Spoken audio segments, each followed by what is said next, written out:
Ladies and gentlemen and boys and girls, welcome along to the Winds Newcastle Motordrome for the running of one of the premier events on the Australian Speedway calendar. It's the 1996 Winds Australian Super Sedan Championships, run over 2 nights of competition right here at the Winds Newcastle Motordrome.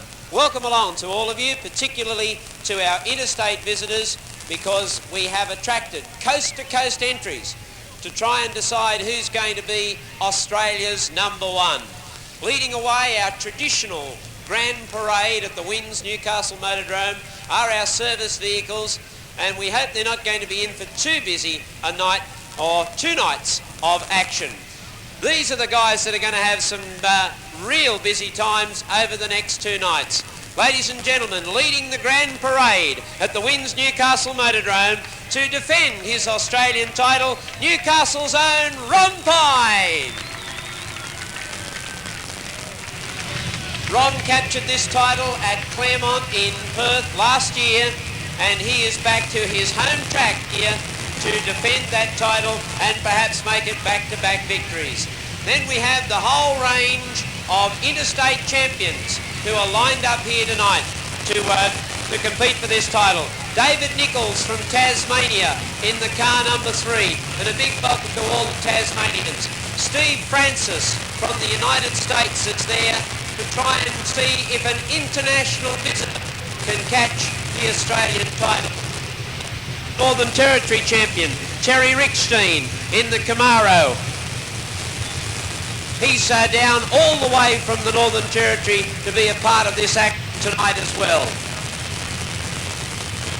Number 9 car from Western Australia, Benny Ludlow. He's been here before to try and capture an Australian title the last time the Motordrome had it. In fact, this is the 3rd successive time that the Newcastle Motordrome has conducted the Australian Championships. And a congratulations too to our promoter Peter Gerbiel, who is running his 4th Australian title. His 3rd title here at the Newcastle Motordrome. Conducted the very first ever Australian Super Sedan Championship when he was promoter at Fraser Park Raceway in Canberra. So there's a whole host of cars. Give your favourite driver a wave and give them a cheer. Our very, very strong Newcastle contingent, and who knows, we might be able to notch up Newcastle 1, 2 and 3. Here are the absolutely magnificent trophies that the guys will be racing for tonight, with our girls in the back of the ute showing you the fantastic trophies 1, 2 and 3 that they'll be competing for in our Winds titles for 1996.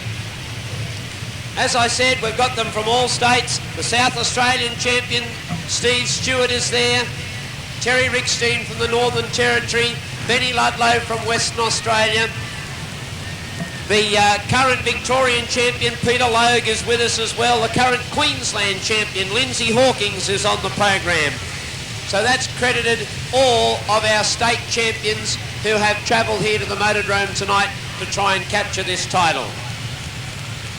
Big welcome to all of our fans that have travelled from far and wide to support this sport of speedway.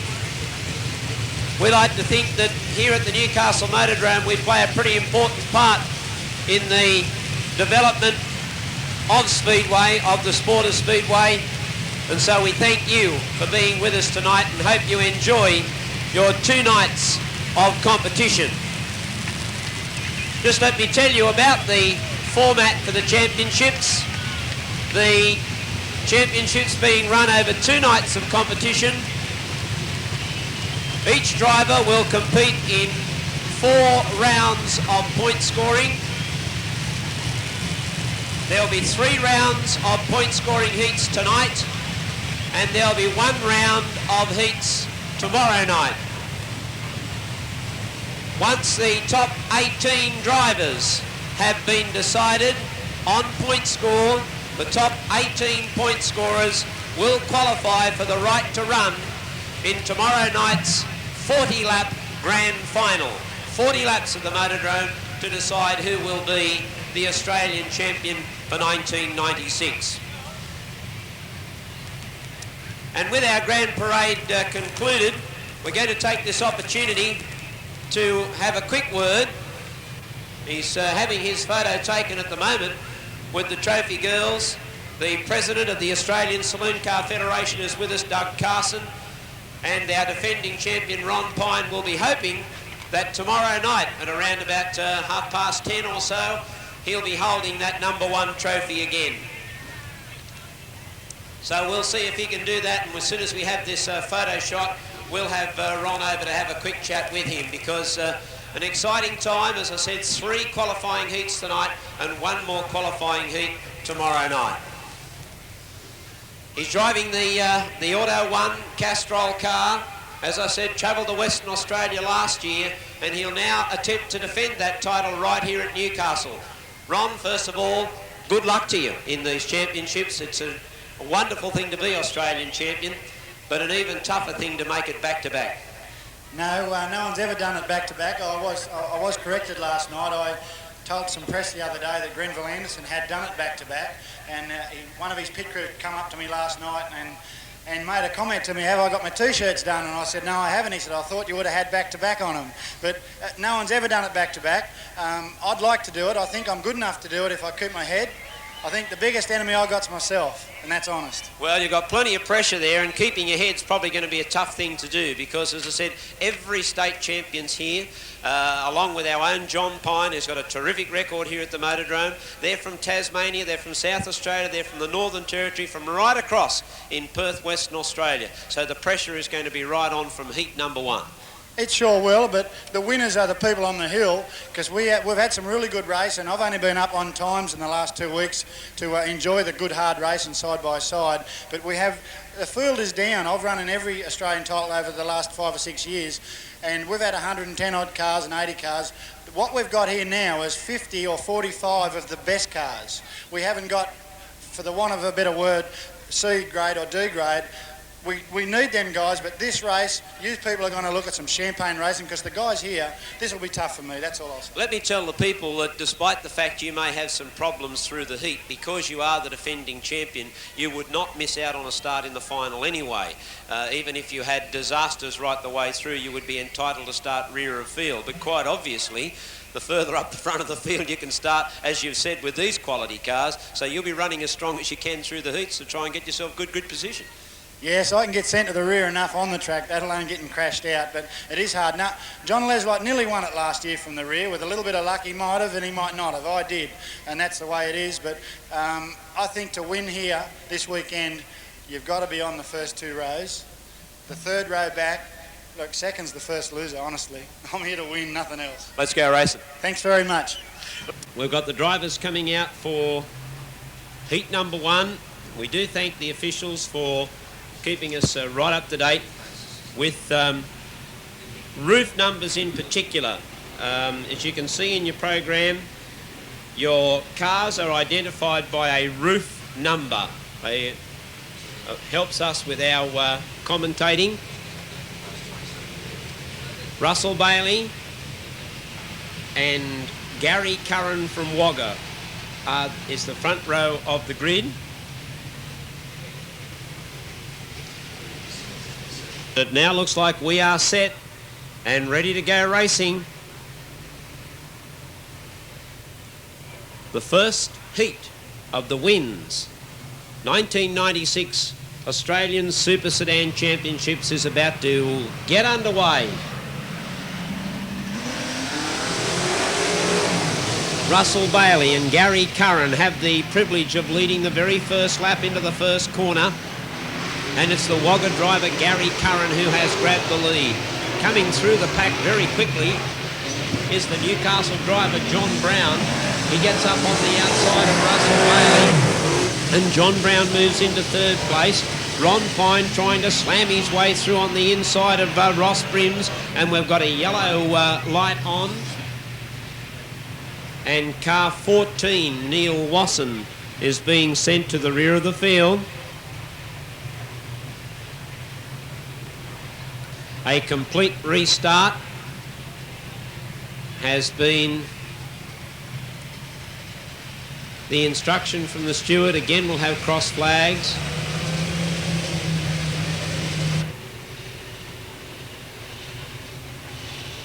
And Jacob Jansen looks like he's been the first mechanical damage. The ACT 10.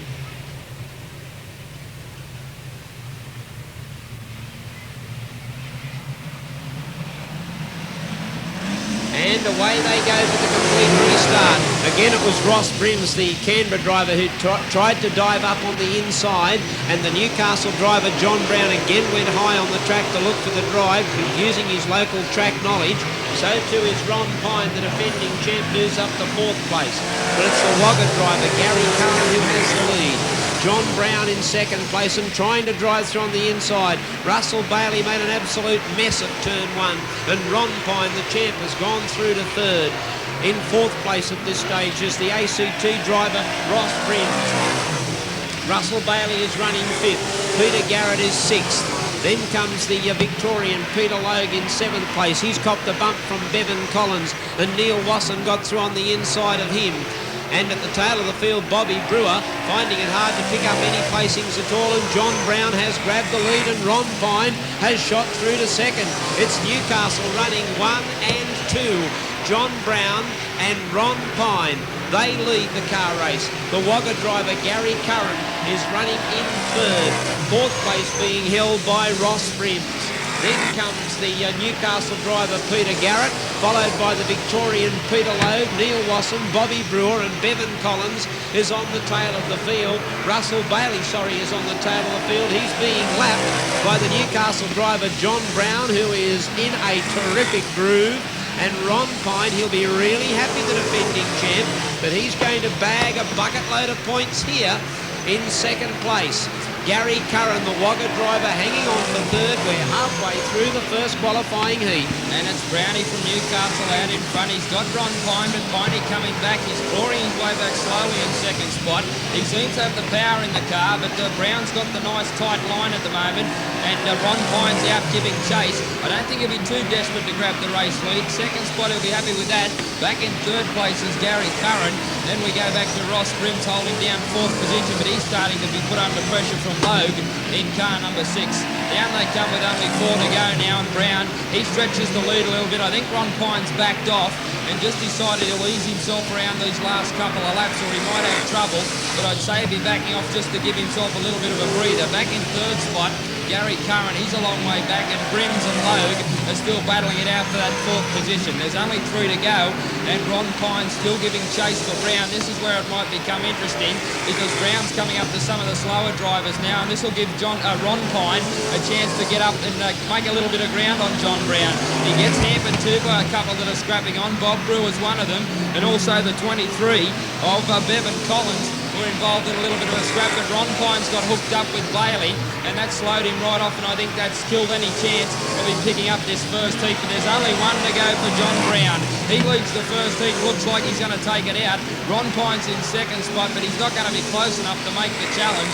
Only half a lap to go now. Out of the turn for the first win of the night in heat number 1, and it's going to go to the local lad, John Brown. He comes to take the checkered flag, and a very impressive win from Ron Pine, the current Aussie champ. We go back to 3rd, and it's Curran in the 27, ahead of Brims, then followed by Logue. It was in car 33. Then we go right back to the 5 of Peter Garrett, ahead of Wasson in the 14, and the 23 of Bevan Collins will pick up 8th place, and John Brown, he takes the first heat.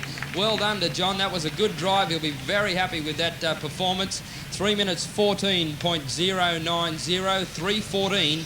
3:14.090 is the time recorded for heat number 1 of the WINS 1996 Australian Super Sedan Championship qualifying round number 1. Now let's check out how we saw them from the tower. If you'd like to try and keep your points up to date, the point scoring system is 36 points for first, 28 points for second, 23 points for third, 17 for fourth, 13 for fifth, 10 for sixth, 8 for seventh, 6 for eighth, 5 for ninth, 4 for 10th, 3 for 11th, and 2 for 12th, and all other drivers will score 1 point.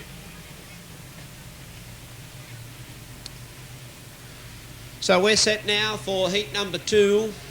8 cars to contest the second qualifying heat. Stand by for the start. And away they go. Very quickly to grab the lead was Steve Stewart. And Steve Stewart from South Australia, the current South Australian champ, having his first hit out on the motor. And wow, what an inside pass by the 44 car of Bert Vosbergen. Wow, Bert really shot through there and pulled an absolutely super pass to grab the lead. The South Australian Steve Stewart tries to come back at him, but can't Vosbergen handle this turn 3-4 on the Newcastle circuit really well. The Western Australian in the Di Tommaso Pantera. Been a long while since we've seen a Pantera on the racetrack. A local driver by the name of Paul McHugh used to race one here at the Motordrome. And Bert Vosbergen's really got it wound up. Now Steve Stewart's running second. Third place is being held by John Rodder. That's another of the Victorian drivers. So it's the interstate guys who are really going strong in this second qualifying heat. In fourth place is Alan Baker, the first of the Newcastle drivers. Then Barry Lee. Behind Barry Lee is Bruce Tate, another of the Victorians. Then Michael Hickey and Al Starling's on the back of the pack. But it's Bert Vosbergen, the hot shot from WA, starting to race away from Stewart. He's in... Oh, Barry Lee's car number 8 sounding very sick. Stewart is in second place, the South Australian, with third place being held by the Victorian John Rodder. Fourth place to Alan Baker. Fifth place to Barry Lee, and that engine's about to die. Sixth place being held by the Victorian Bruce Tate. Seventh to Michael Hickey, and eighth to Al Starling, the only 8 cars in the race.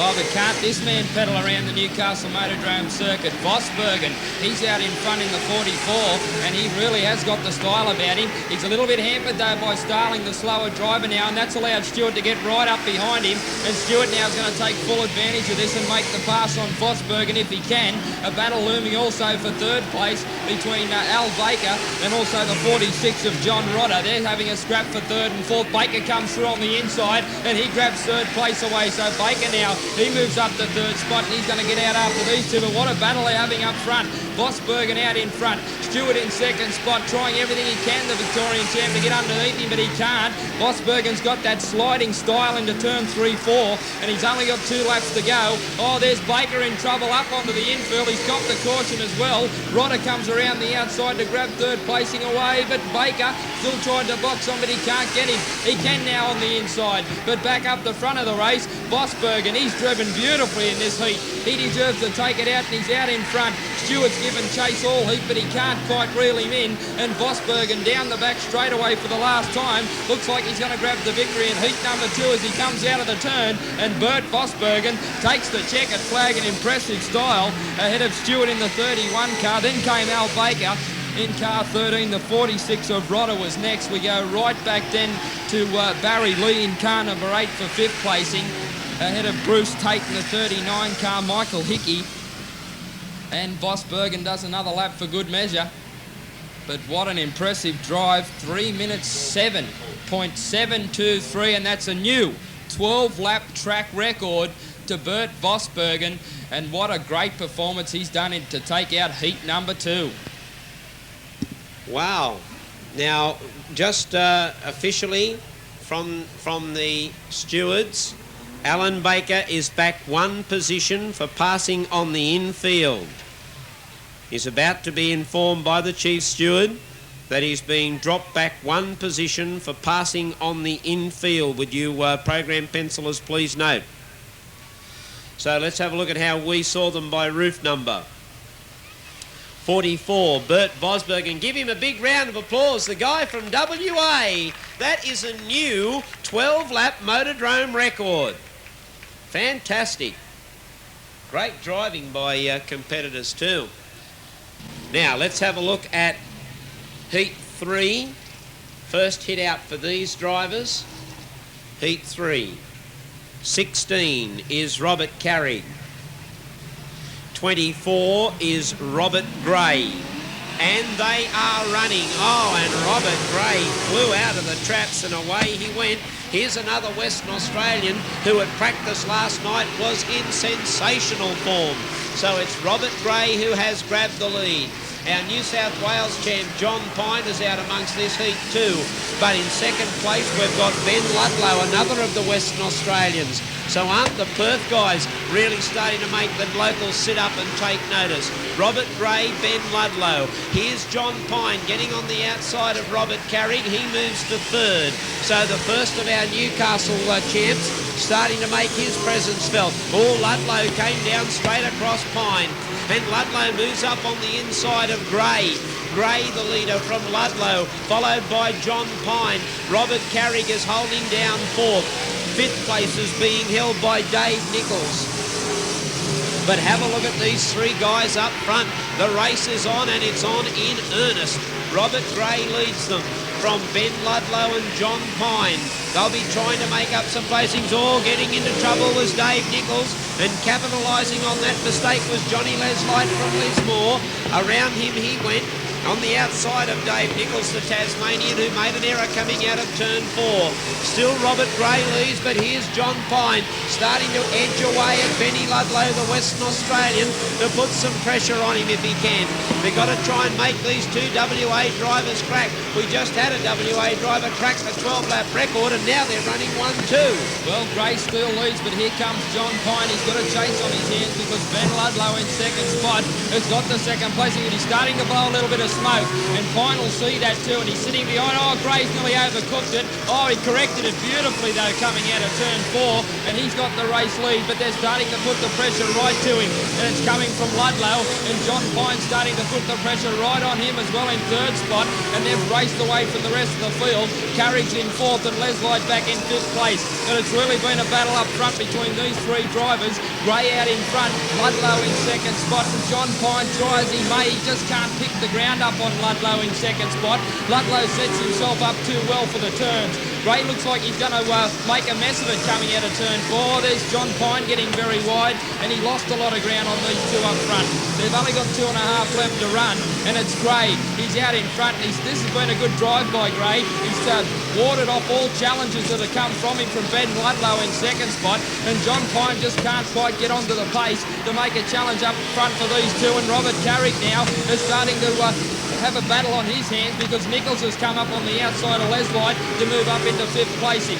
One more lap to go for Gray. He leads Robert Gray into 24. Second spot Ben Ludlow. They haven't changed. John Pine still giving chase in third position.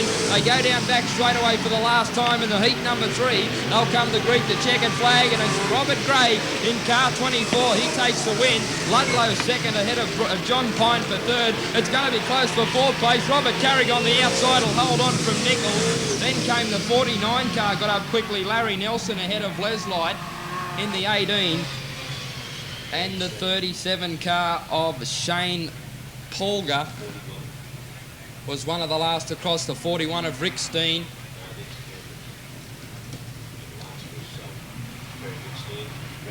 Three minutes 5.985, so the record tumbles once again. Let's hear it for the race winner, Robert Gray, in car number 24. He's taken out the heat in very impressive style. We saw the record set, and we've now seen it broken. Oh, Joel, the Western Australian boys are just turning it on. They're smashing record after record here at the Winds Newcastle Motordrome. Congratulations to them. It's great to have the visitors all the way across from Perth, and you are doing it strong at the moment. Let's have a look at how we saw them there. It was 24, Robert Gray in that new 12-lap record time of 3 minutes 5.985. 9, Ben Ludlow, another of the Western Australians, finished second. Third, 11, John Pine from Newcastle. Fourth, 16, Robert Carrick from Newcastle. Fifth, 3, Dave Nichols from Tasmania. Sixth, 49, Larry Nelson from Queensland. 7th, 18, and that's John Leslite from Lismore. 8th, 37, Steve Polgar from Queensland. 41, Lindsay Hawkins was 9th, another Queenslander, and 48, Terry Rickstein from the Northern Territory was 10th. That's how we saw it from the tower. And they're on the track for the 4th heat, and this will complete round 1. 36 and 35, Wayne Randall and Paul O'Neill on the front row of the grid. Wayne Randall from Queensland, Paul O'Neill from Lismore. They have front row.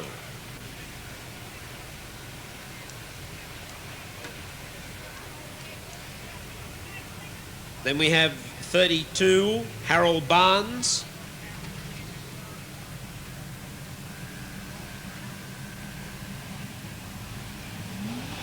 17, Michael Nicola from Victoria.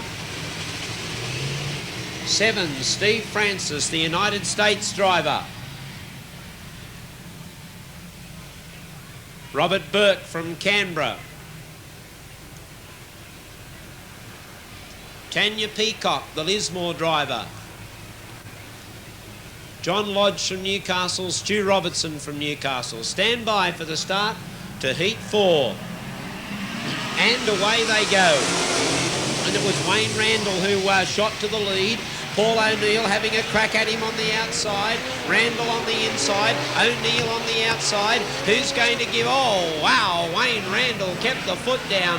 Paul O'Neill hooked back on the inside. But still, it is Wayne Randall who has the lead from Paul O'Neill. Doing well to move out into 3rd place, Michael Nicola from Victoria. Then Steve Francis, the United States driver, and Stewie Robbo from Newcastle. Coming from the rear of the field, has charged his way up to 5th. Tanya Peacock runs 6th. John Lodge is in 7th place. But let's get back to the race lead, where the Queenslander Wayne Randall under pressure from Paul O'Neill and starting to join in. The United States superstar Steve Francis. He's been round the Motordrome a heck of a lot of times. He'll know his way around and he'll put the pressure on these two guys in just a moment. In fact, he's about to clobber Paul O'Neill. O'Neill drifts out wide. Francis tries to come up on the inside. Can't get through there. Now he has another crack at Paul O'Neill. Stewie Robertson gets through on the inside of Michael Nicola. Steve Francis got through on the inside of Paul O'Neill, and the United States driver goes into 2nd place in the qualifying heat. Wayne Randall the leader. Steve Francis is 2nd. Paul O'Neill is 3rd. Stu Robertson is 4th. 5th place to Michael Nicola. Tanya Peacock having some troubles in turn 2. Is losing a little bit of ground. But can Steve Francis, the United States star, nail the Queenslander Wayne Randall? Oh, I think he can, Ross. He's climbing all over Randall now on the inside. It's only a matter of time. Into turn 3, 4. Randall back on the outside, though. He's not going to give up. On the inside, Francis, and Randall keeps the foot down. And in the Mazda, he keeps the lead too. Into turn 1, 2, but Francis, the United States driver, he's making a crack at all this time. Stu Robertson, Tanya Peacock sold out though, as Francis tried to make the move on the inside. Tanya Peacock, the Lismore driver in car 47, has gone round in turn number 4. But Steve Francis and Stu Robertson, he's come from the back of the pack. He's right up into 4th spot, and that's been a super drive from Stu to get up to make a challenge for this race lead. But Francis too looking very, very dangerous out on the track. He's got it nice and tight. He's looking for the inside moves, the outside passes. But Randall up front, he's having none of it, and he's held the race lead. And this has been a gutsy, determined drive from Randall. Single file restart.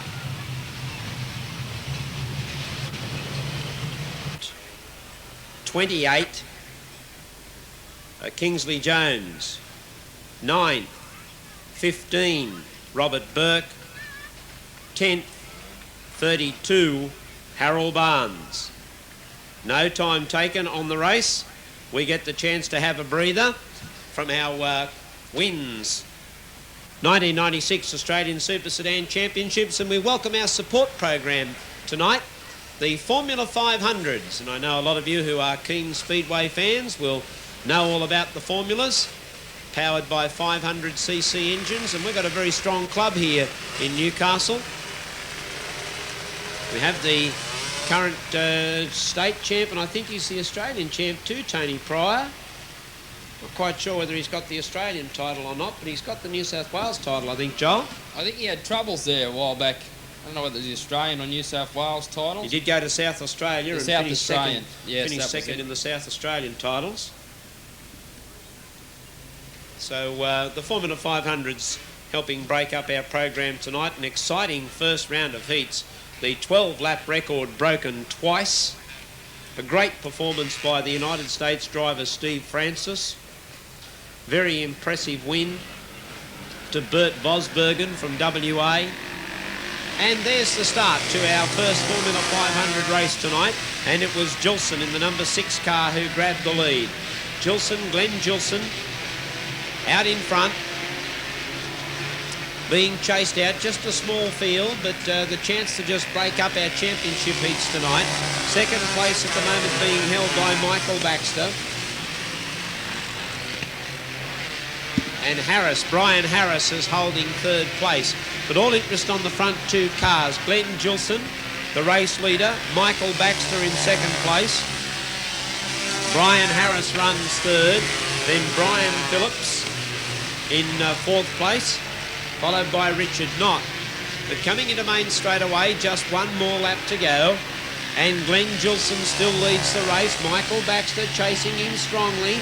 Gilson and Baxter, they head down back straight away. Baxter now making his play on the inside of Gilson. Wooshka, straight through he goes, grabs the lead. Glenn Gilson got out wide and grabbing the checkered flag, Michael Baxter. Second place goes to Glenn Gilson, third to Brian Harris, fourth to Brian Phillips. Then comes the 93 car of Darryl Knott, the 9 of Jason Millington, 31 David Baxter and 48 Peter Garland, with the 24 of Darryl Campbell on the front row of the grid in our rear markers heat.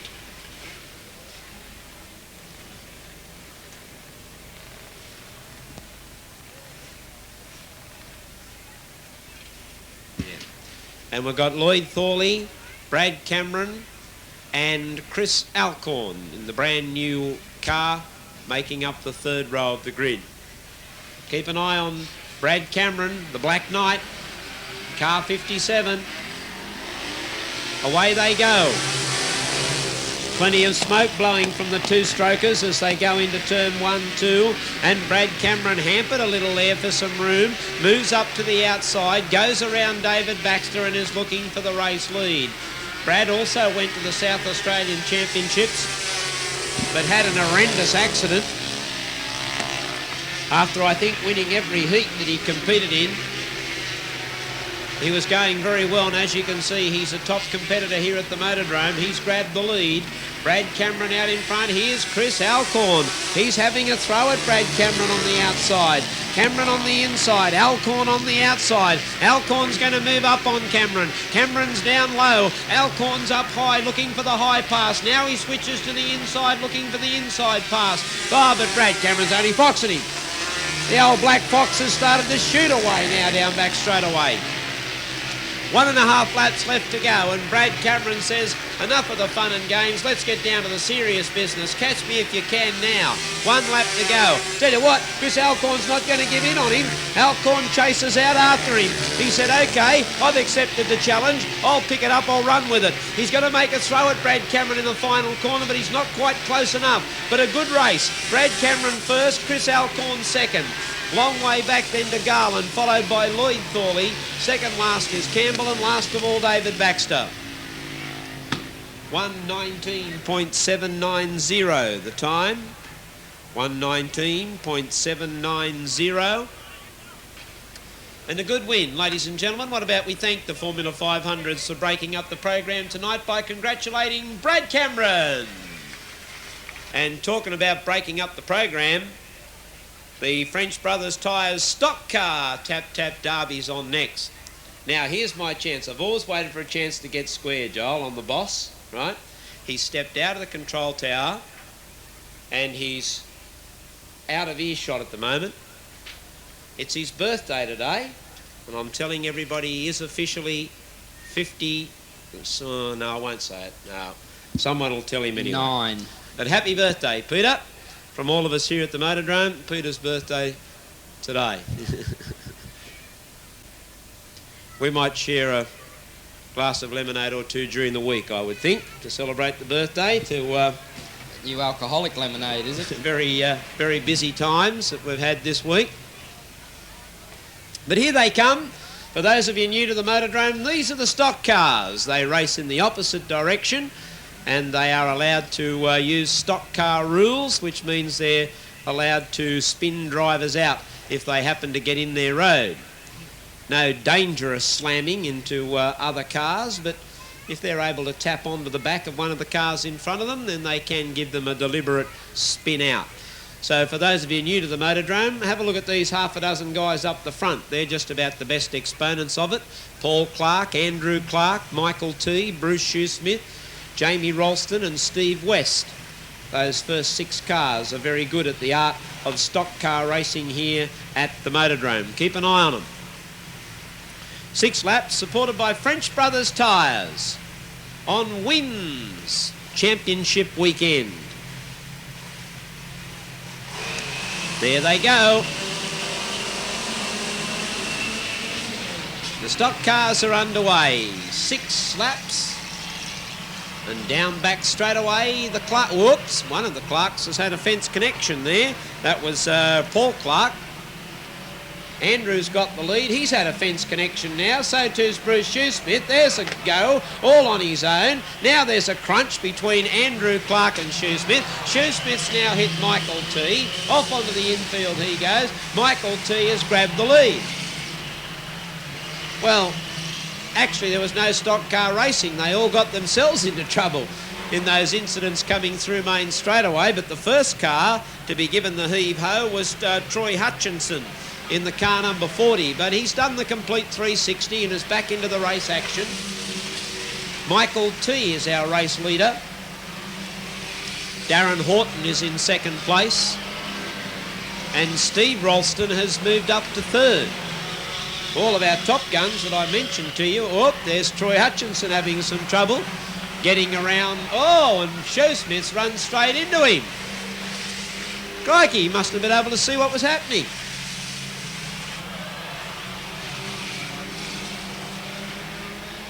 Now, who's our leader? The chocolate brown car, number 95 of Michael T. But look out, Steve West will get him.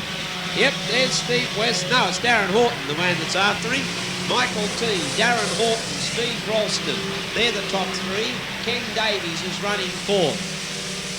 1.5 laps left to go. Keep your eye on those 3 cars going down the back straight away. They're the 3 leaders. Look at Ralston. He's got Horton. No, he just missed him. Michael T, Darren Horton, Steve Ralston, Ken Davies running 4th. Here's Horton on the inside of Michael T, squeezing him up on the wall. Got him. No, Michael T will unload him here, I think. Into Main straight away. T can hook onto him. No, not quite. Darren Horton first, Michael T second, Steve Ralston third. And 2 minutes 15.205 was the time. So Darren Horton takes out the first of our stock car races tonight, the French Brothers Tyres Stock Car Tap Tap Derby. We'll move back into our qualifying rounds of the WINS 1996 Australian Super Sedan Championships. First round has been completed. The winners from that round were Newcastle's John Brown, Western Australia's Bert Vosbergen, Western Australia's Robert Gray, and the United States driver Steve Francis. They grabbed wins in the first round of competition, and now we head to the second round. Ron Pine, position 1, 18. John Leslight, position 2, 11. John Pine, position 3, 48. Terry Rickstein from the Northern Territory, position 4. 33, Peter Logue from Victoria, position 5. Position 6, 39, Bruce Tate. Position 7, 5, Peter Garrett. Position 8, 19, Jacob Jansen. And position 9, 27, Gary Curran. Unfortunately, Ross, poor old Jacob, I think, was the man that was in trouble earlier on. Yeah. They had to be winched on the infield. He hasn't been able to come out, so that's terrible luck for him. That was the official draw anyhow, Joel, for the heat.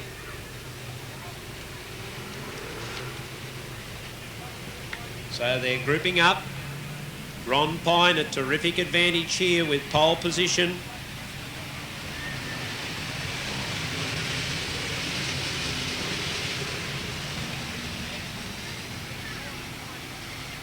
He did well in his previous point scoring heat, Ron Pine. He in fact finished second.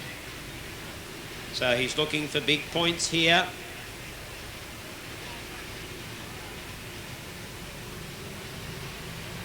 Look out, what a heat. And away they go. And it was Ron Pine. John Pine coming up on the inside of John Leslight. Doesn't want to let him get back down on the track. And John Pine kept up the pace and kept John Leslight out. So it's Ron Pine leads John Pine. John Pine trying to move up on the outside. John Leslight tucked away behind them. He knows, Leslight knows that these two will chip away at each other. He knows they will, and he's just going to sit right on their gun, and he's going to wait for them to make a mistake. In fact, he's going to force them into making a mistake. He's had a throw at John Pine on the inside. Couldn't quite get there. Ron Pine, John Leslight.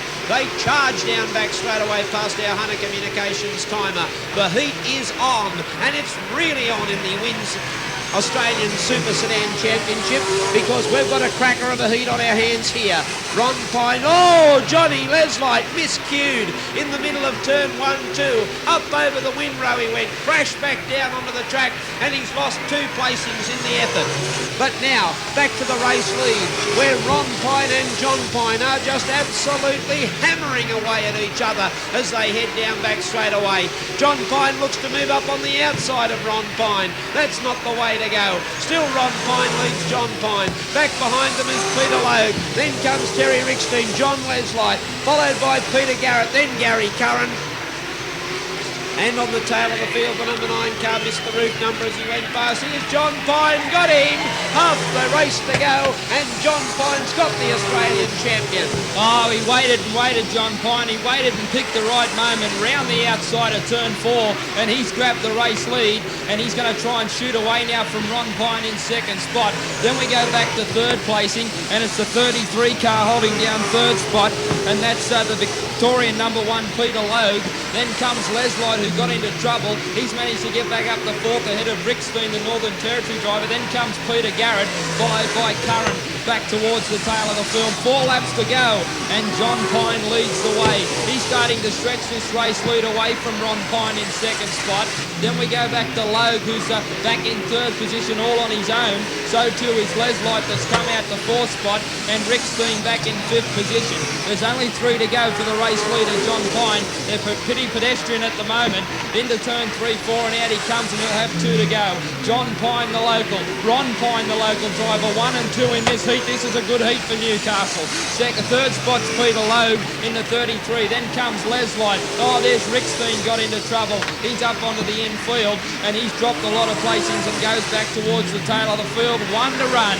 John Pine, he was been impressive in this heat. He waited for his opportunity. He took it when he could, and he's grabbed the race lead, and there's only half to go, and he's going to take out heat number 5 as he comes out of turn 4. The Newcastle Dome, John Pine in car 11. He takes out from Ron Pine in the number 1 ahead of Logue in the 33. Then came the 18 of Leslight. We go back to Peter Garrett in car number 5, then followed by Gary Curran in the 27 car, the Wagga driver.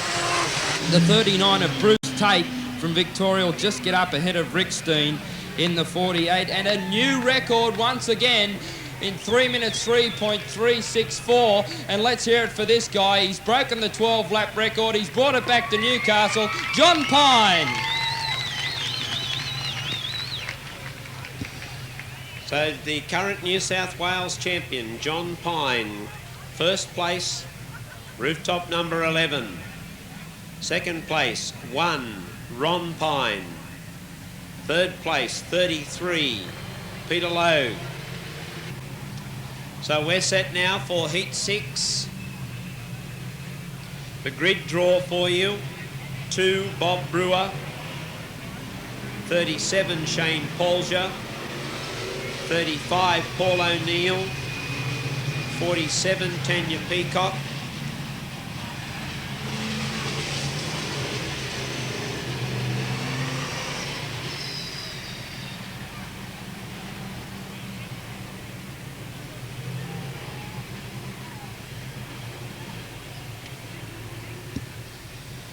So Bob Brewer not out there. Joel's just pointing out he's got a problem.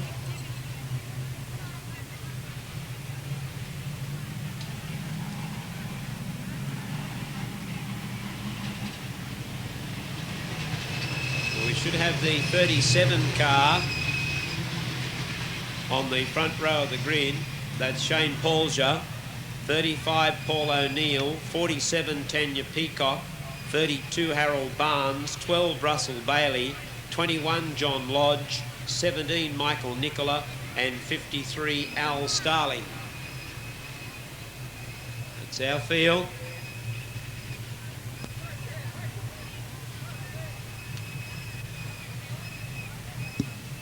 They're set.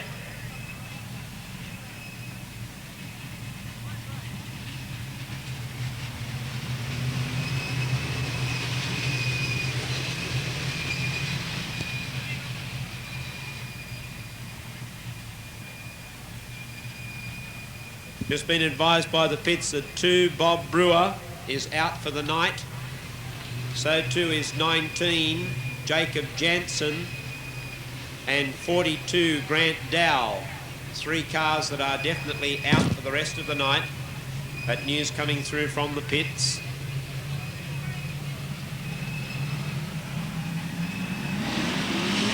Racing in heat 6 of the Quins 1996 Australian Super Sedan Championship, and it was the Queenslander Shane Polger on the inside and the Lismore driver Paul O'Neill on the outside. And have a look at Tanya Peacock. The little lady's wound up now and she's up on the outside of the Queenslander Shane Polger, trying to put the pressure to him. But Paul O'Neill has the lead from Shane Polger. Oh, Tanya Peacock got into trouble in turn 2, and John Lodge went up on the inside to try and grab third place. Couldn't get there because Peacock came right back at him, and she holds on to third. John Lodge is fourth. Then Harold Barnes, followed by Michael Nicola, Russell Bailey, and Al Starling's on the tail of the field. But it's all Paul O'Neill. He's taking advantage of a good grid draw, and a pretty lacklustre type of heat. Not that we want to detract from any of the drivers that are out there. They're all good drivers, but Shane Polger and Tanya Peacock and John Lodge are the only real threats to Paul O'Neill, with still 7.5 laps of heat number 6 left to run. Into main straightaway, 7 to go, and still the Lismore driver, Paul O'Neill, looking to be in very good form. Tell you what, I'd say he'll qualify for the final tomorrow night, and he might be one to watch. Those Lismore drivers, Paul O'Neill and John Leslight, both very consistent, and with half race distance gone, Paul O'Neill is cruising. Yes, he'll be using this opportunity, Ross, just to get a feel for the track and set himself up for the later heats tonight. And he's doing it quite comfortably out in front. Paul O'Neill, second spot, Polger, the Queenslander. He's staved off the challenge from Tanya Peacock, who's dropped back a bit off the pace. And then comes John Lodge, who can't get up to the back of Peacock to make any challenge for that third position. Now O'Neill starts to pick up some of the slower drivers. Only 4 laps remaining. Starling blowing a lot of smoke out of the back of that car. He'll come on the inside of Starling now and start to take some of these slower drivers. Harold Barnes is in his sights, and also Russell Bailey. 3 laps left to run, and it's all O'Neill. He's getting himself in nicely. Second spot is Polger in the 37 car.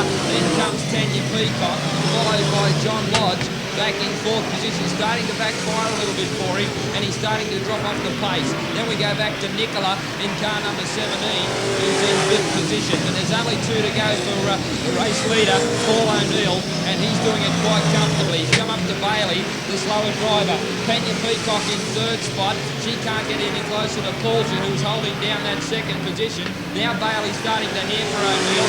Out to the outside he goes now to go cruise around the outside of Bailey, and he'll go down back straight away for the last time in this heat number 6, and looks like he'll grab the victory out of turn 4 for the last time.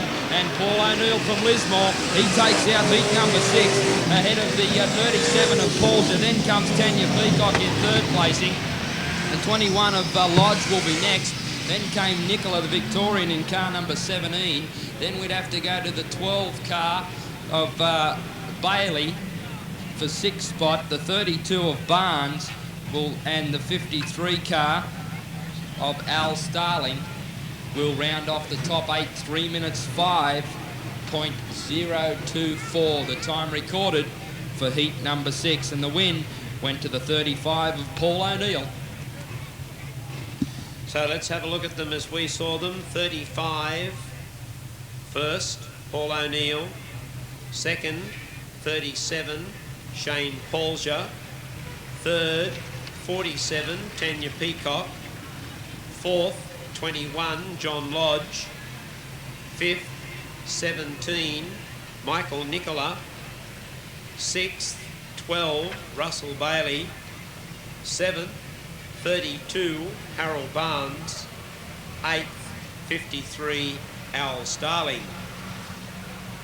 So the 35 car, Paul O'Neill, scores 36 points, taking his progressive total to 59. And he shares the lead with John Pine. 37, Shane Paulja scored 28 points to go to 34. 47, Tanya Peacock, 23 points, goes to 31. 21, John Lodge, 17 points, 27. 12, Russell Bailey, 10 points, goes to 15. 32, Harold Barnes, 8 points, goes to 12. And 53, Al Starling, 6 points, also goes to 12. So as we see it in the tower, Paul O'Neill and John Pine both have 59 points. And Ron Pine has 56 points. As we head for heat 7. About to go. And Ben Mutlow and Stu Robertson, the Western Australian versus the Newcastle driver. And Ben Ludlow, he's been at the Motordrome before. In fact, he and Stu Robertson struck up a bit of a mateship over a period of time. And Stewie Robertson now on the inside of Ben Ludlow, about to try and serve it up to him as they go into turn 1. He lost it, Robbo! Oh, he's got to try and keep his car on the racetrack, and he did. And he was lucky to do so. And Ben Mutlow's the race leader. Stu Robertson made the mistake. Third place being held by 49, Larry Nelson. Then comes John Brown. He's in fourth place after winning a heat earlier tonight. So he'll be looking to make up some more ground.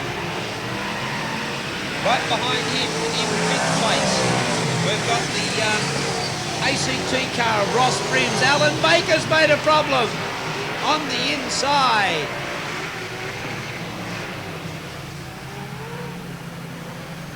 And Alan Baker has had a spin in the middle of turn 1, 2. And we're just getting an indication from the marshals that the black flag has gone out on the 23 car, Bevan Collins from Queensland. I'll clarify from the officials what that black flag was for.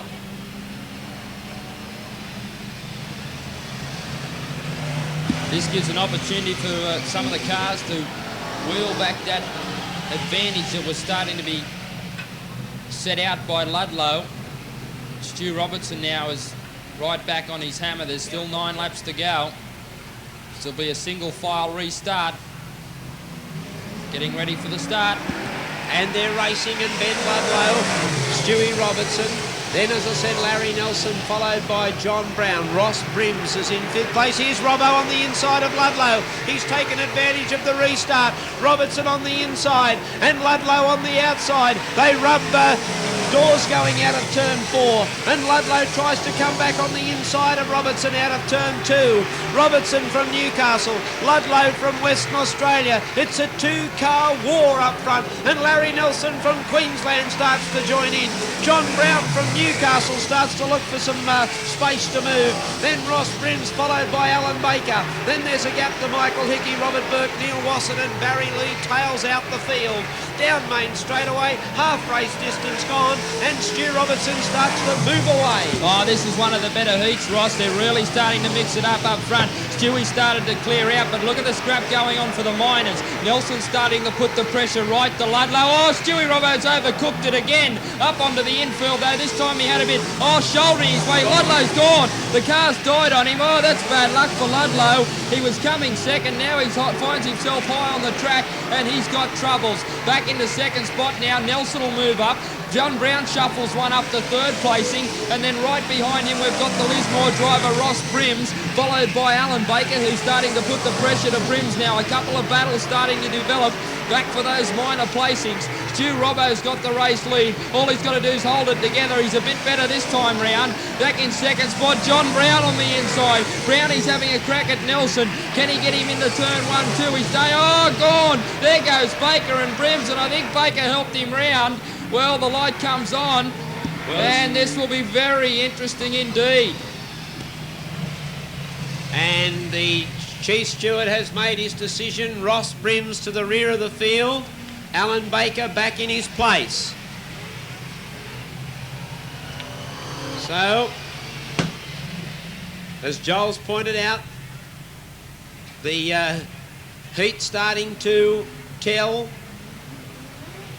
as the pressure mounts on drivers to pick up points. And Stu Robertson, the local lad, he's going to lead them away with 3 laps left to go in the race restart.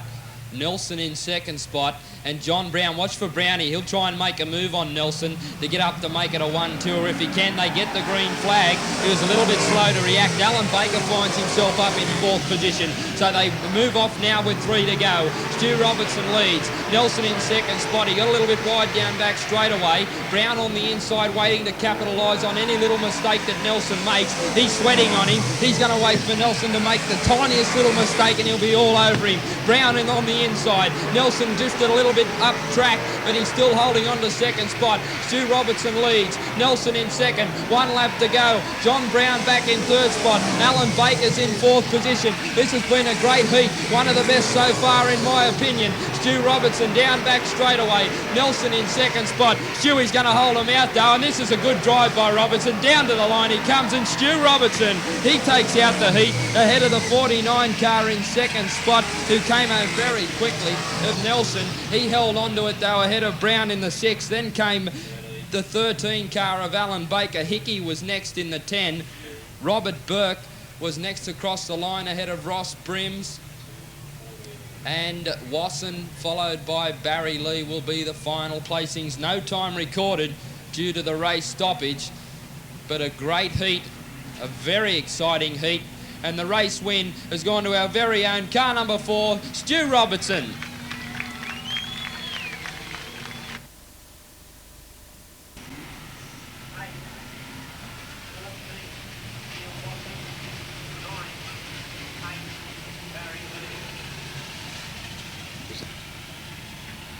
No time taken on the race as we move to heat 8 on the track.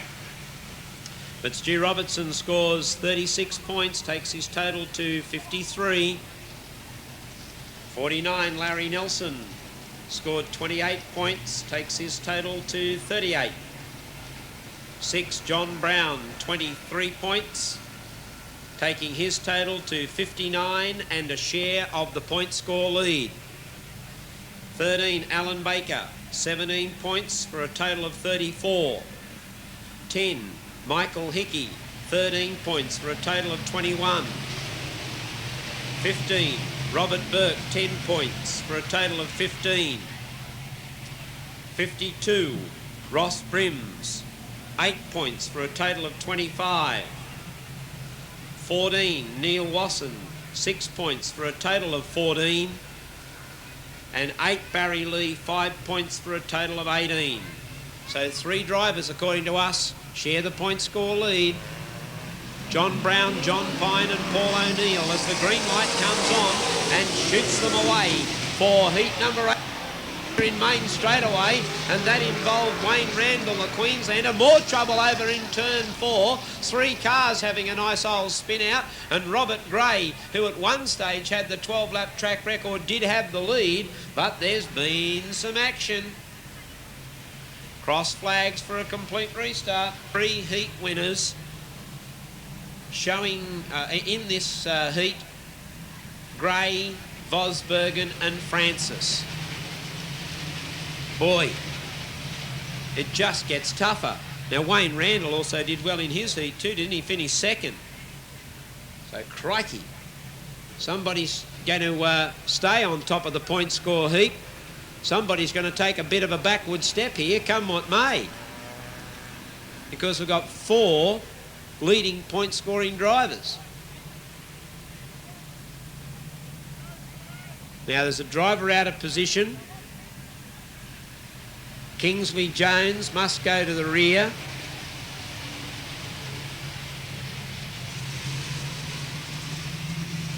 He had trouble before going to the rear of the field. And he reckons it's a hell of a long way to come to go to the back.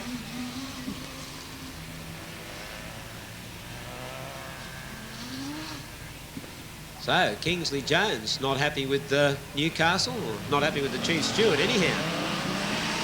There's the green flag, away they go. And Robert Gray on the inside. Lindsay Hawkins, the Queenslander, on the outside. Oh, they touched, and Steve Francis said, well, thank you. Just gave me the opening that I needed, and I'm off and going. Thank you very much.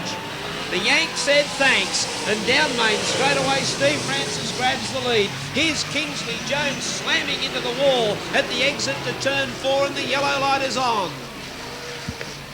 Well, Ross, I think he just vented some of his frustration. He tried to tack onto the back of Randall, and he just mistimed it and found himself heading towards the concrete wall. And I think he might be the man that, well, it looks like the tow truck might be needed. Now it's starting to fire. But I think he was the man that caused the incident. Just tried to tack onto the back of Randall and completely missed. And as you can see, connected the concrete wall.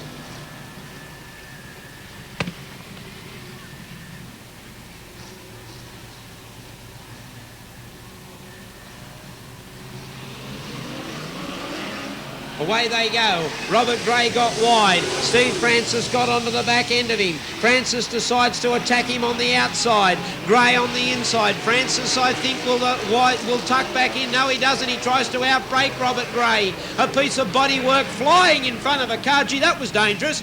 A piece of bodywork came off a car. I thought it was going to get hooked up on the windscreen of the Bert Vosbergen car there for a moment. And that bodywork was very, very dangerous. And it looked as if it was just going to, like a big sheet of paper, it was going to tack onto the front of Vosbergen's car. So we'll have another restart.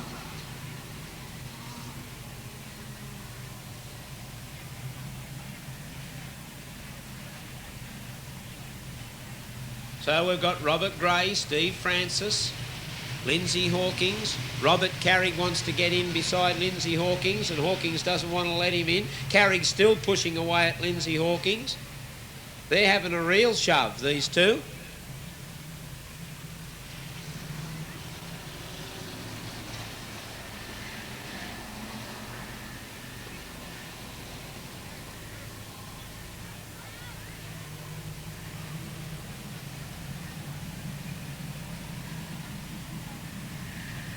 So the chief steward asking the scrutineer to have a look at the back of the Lindsay Hawkins car, because with that bodywork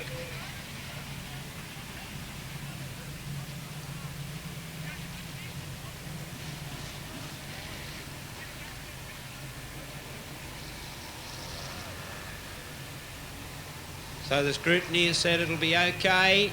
The lights are out. And now they're green. I don't think Francis will elect to take Gray onto the outside again. I tell you what, he's made an absolute mug out of me, and it's not the first time it'll happen, nor probably will it be the last. Steve Francis, the United States driver, has grabbed the lead. 2 starts, on his way to 2 wins. 10 more laps of the Motordrome to go, and I tell you what, he'll just settle into a groove now. The American, oh, there's a car getting into trouble to get very wide, and Wayne Randall from Queensland got up on the inside. He's looking for 3rd placing at the moment, Randall. Robert Carrick trying to avoid it, but Carrick's gone! Carrick sold out, oh, there, and the 2 West Australian drivers, Kingsley Jones and Bert Vosberg and Nevada coming together, all because of Robert Carrick. Oh, gee. Kingsley Jones has reckoned he's bought a truckload of lemons with him to Newcastle. He's having a sour night tonight. Poor old Vosberg and Ross, he copped the backwash there. Complete innocent partner, wasn't he? And he looks like he might have the one with the most damage. Kingsley Jones has climbed all over the top of that car. Straight over the front. Looks like he might have damaged some steering. Yeah. Just checking out the car. But it was all because Robert Carrick lost it. Carrick was trying to follow through on the inside. He's trying to follow Wayne Randall. He made the first move through on the inside pass. Carrick saw the opportunity to go, and Robert Carrick sold out, and he goes to the rear of the field. So we'll have Steve Francis up front. Behind him, the Western Australian Robert Gray. Then the Queenslander Wayne Randall. Then Dave Nichols, the Tasmanian.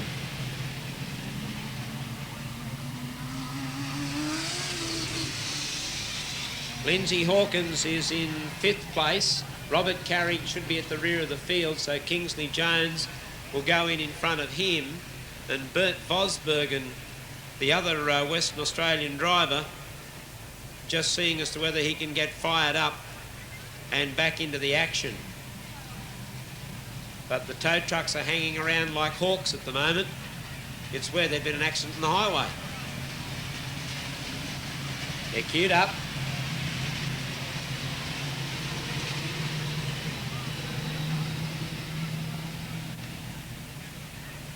So they have made a decision that it'll have to be a tow truck job for the Western Australian Bert Vosbergen, who for around about 5 minutes tonight was a new track record holder. That really is dreadful luck, Ross. It was through no fault of his own. He's been put out of the heat altogether. He was very strong. I was very impressed with the win earlier on tonight. Just throwing the car around the track. It seemed to have all the power, and now he finds himself winched up onto the tow truck, and there's no doubt that he will not be a very happy man. No way. Particularly with the car going so well, so quick. And aren't these cars going quick on what we believe now to be the fastest quarter-mile oval in Australia? The wins Newcastle Motordrome.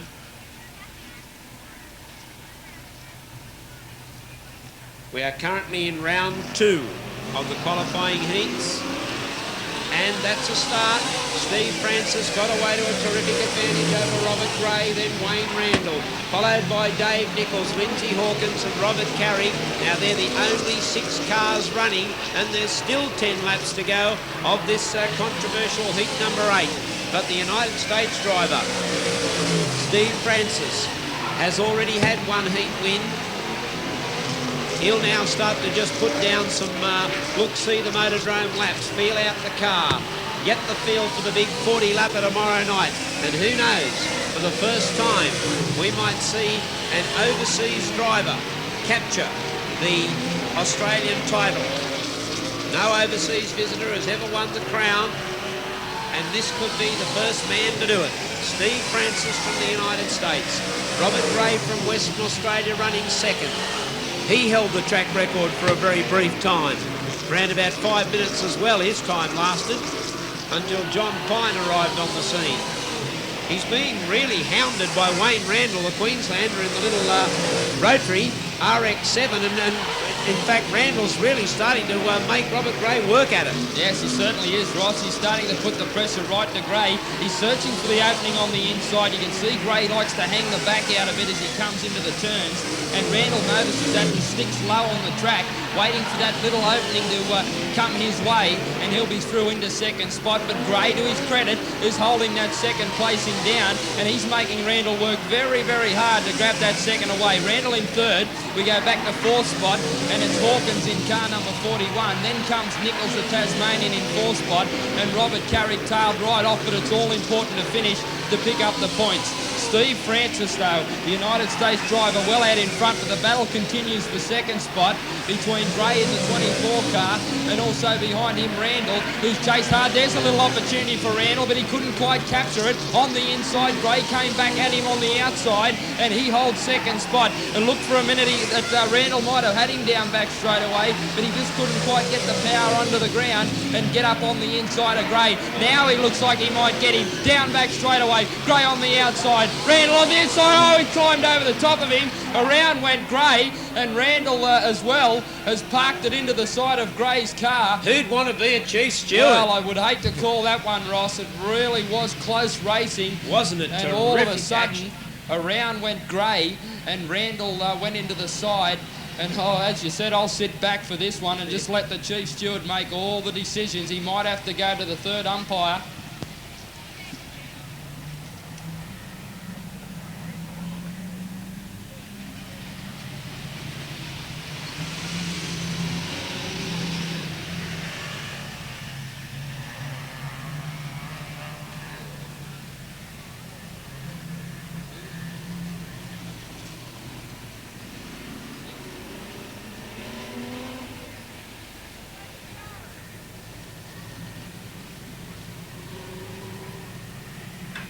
So we need Wayne Randall to drop in behind Robert Gray. And we've got them grouped up. 6 cars for 2 more laps of Heat 8. Francis decides to put the foot down. He gets the green light, and he leads the charge off with 2 laps to go. Gray in second spot. Randall was a little bit slow to react. Behind him, Hawkins in car number 1. The one on the side, that's the Queensland number 1. And he's behind him, Nichols, the Tasmanian, and Robert Carrick tailed off. 1 to go, though, for the American Steve Francis. And boy, is he driving well tonight. We saw him in the Test Match Series. We haven't seen him in race action. And boy, he's turning it on. Starting to pull away from the rest of the field. And he'll come down to take the checkered flag. The United States 7, Steve Francis is the race winner up on the line. Oh, Randall had a throw, but Gray just held on from Randall, who came very quickly at the end and tried to sneak up on the inside. Then came Hawkins. Behind them, he finished in 4th spot, with Nichols in 5th placing and 6th spot. The only other car to finish was Robert Carrick in car number 16. No time recorded due to the race stoppages, but the heat win has gone to the United States driver, the number 7 of Steve Francis. Okay, so 8 heats down. Every driver has had 2 heats, as we saw them in that heat. 7, Steve Francis first. 2nd, 24, Robert Gray. 3rd, 36, Wayne Randall. 4th, 41, Lindsay Hawkins. 5th, 3, Dave Nichols. And 6th, 16, Robert Carrick. No time taken on the race. So Steve Francis takes the outright point score lead. 2 starts, 2 wins, a maximum of 72 points. Okay, here we go, some more light-hearted action. Whoa, not so much light-hearted for the car that stopped right on the front row of the grid. That was the 64 car. Wham, there's a crunch. Shuey's the guy that's copped it. Oh dear. He cops more than I cop at home for not washing up. Coming down Main straight away. Let's have a look who's got the lead. It's Jamie Ralston. Well, he had it momentarily. The 36 car's taking it up now. That's Darren Russell. Darren, oh, look out. Look out, Shuey. They're coming to get you. But no, Darren Russell snookered by Shuey. At least he didn't collide with him. He avoided the action. Our race leader is the 2 of Jamie Ralston, followed by the 33 of Steve West, 26 Steve Ralston, 35 Darren Horton. So our race leader is the number 2 car going past the Hunter Communications scoreboard and timer. He leads out. Jamie Ralston, Steve West, Steve Ralston and Darren Horton. 1, 2 and 3. Whoa, there's a spin out. Clarkie's unloaded Rodney. Boys, tell you what, Jamie Ralston's driven straight over the front of him. He got airborne there, Jamie Ralston, going down back straight away. Now he's unloaded Clarkie out of the road. Oh, Clarkie spun right in front of Darren Horton. Darren Russell's parked it right underneath the cameraman. The cameraman said, what the hell's going on here? Somebody's run over my toe. Still, Jamie Ralston in the 2 car has the lead. Clarkie's going to get going again. Hit the concrete wall.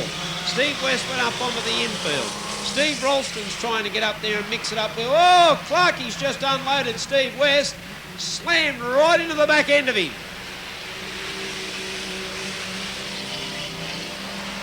Well, the checkered flag's going to come out, and Jamie Ralston is going to grab it. The 2, Jamie Ralston, he's first. Second place to the 26, Steve Ralston, a Ralston Quinella. Third place to the 33, Steve West, and that's about all we'll need. 2 minutes, 16.424. And Jamie Ralston grabs the checkered flag for the Apollo Batteries Stock Car Tap Tap Derby. So here's our superstar for the night, Brad Cameron, with Chris Alcorn, who stuck right with him the previous race. Now, because of the combination, we're having 6 laps here for the Tui's Tetron Engineering Formula 500s, race number 2 for them, or race number 3 actually, their 3rd race of the night.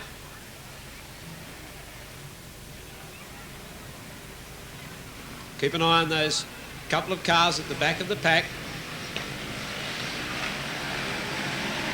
And away they go, getting away from a good start. Chris Alcorn right up around the outside. He's past 1, he's past 2, 3, 4, 5, 6. He's still going. He's round the outside. He's about to grab the lead, but the yellow lights come on. Wow, that was going to be one heck of a start by Chris Alcorn, but somebody lost part of the car.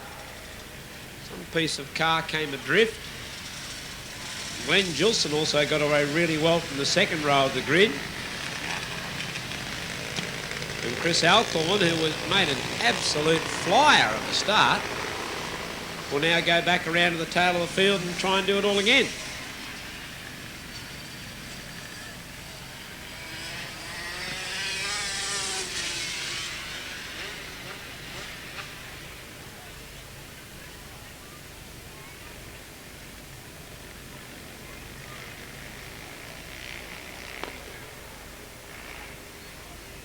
So they group up, the Formula 500s, launching the second half of our program for qualifying night on the WINS Australian Super Sedan Championships.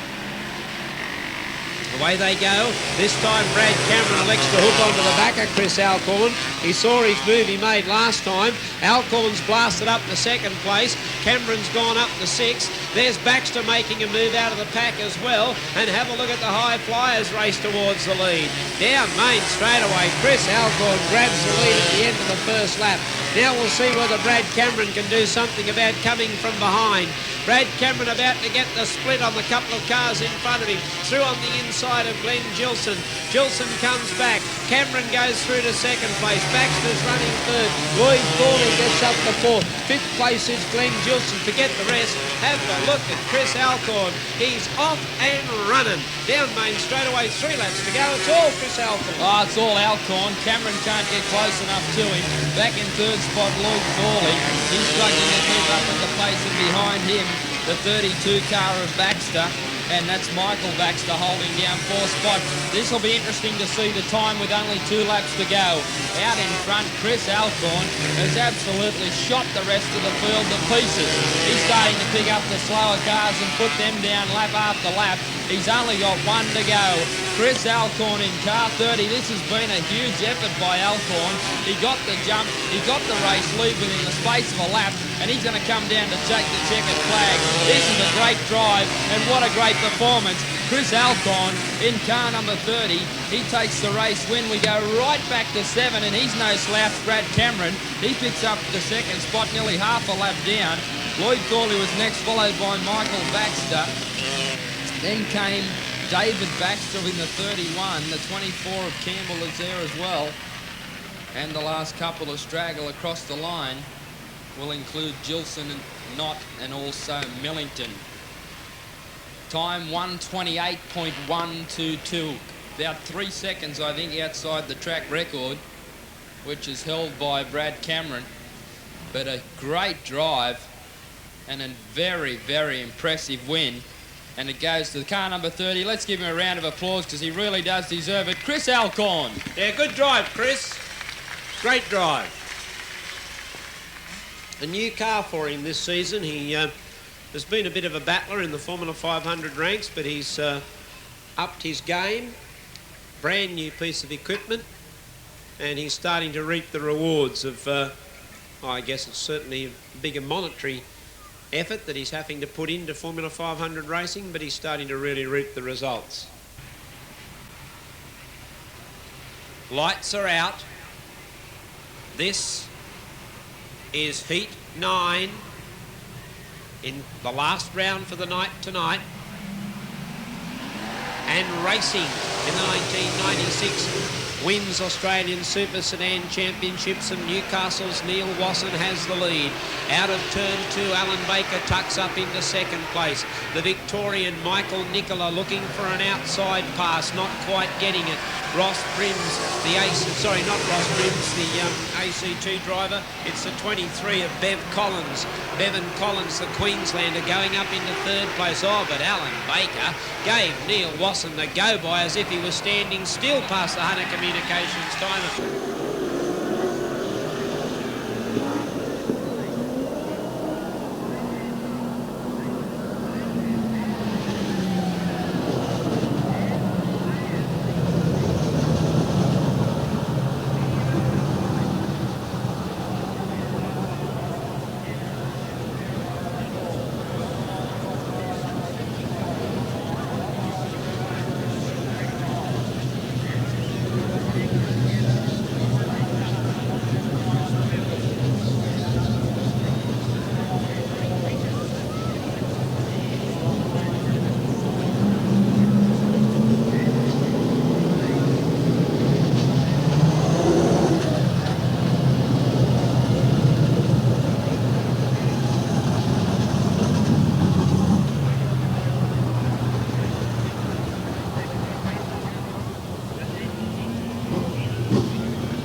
Ron Pine on fire, that's fuel built up in the exhaust system. A build-up of fuel, the back of the car is caught on fire. He's got a fire in the fuel tank. The fuel tank's on fire. On the Australian champ, Ron Pine. Maybe a very dangerous situation, Ross. He jumps out of the car. It's still there, the build-up. The fire brigade are quickly onto it, our infield fire unit. And they've extinguished the flames, but that could have been a very, very nasty situation.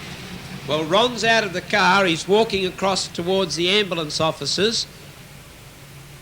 It looks like he's all right. The ambulance officer has had a chat with him. He said, no, I'm okay. But the stewards are still having a look at the incident.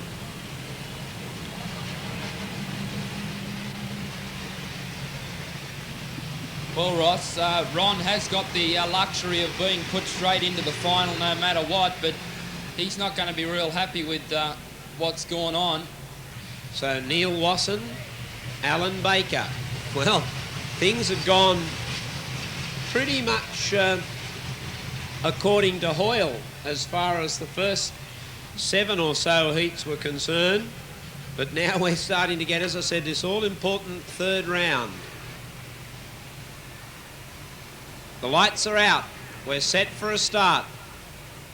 Neil Wasson and Alan Baker on the front row. We still haven't clocked a lap.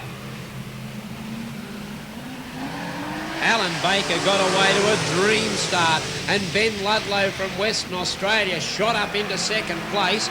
Robert Burke is third. Oh, John Pine, he's had a hit with the concrete wall. He's tried to come back away from it. Almost got a touch with Bevan Collins from Queensland.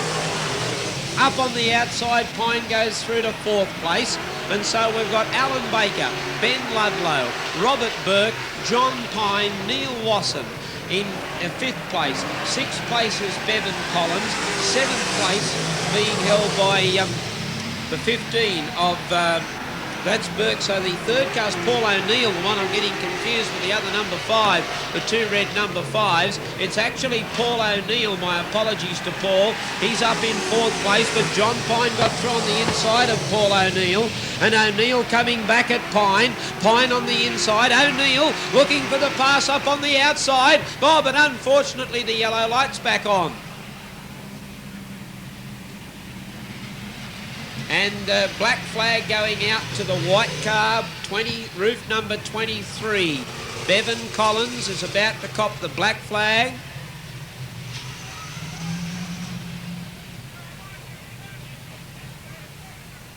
And I think that might be the second time Bevan Collins has copped the black flag this evening.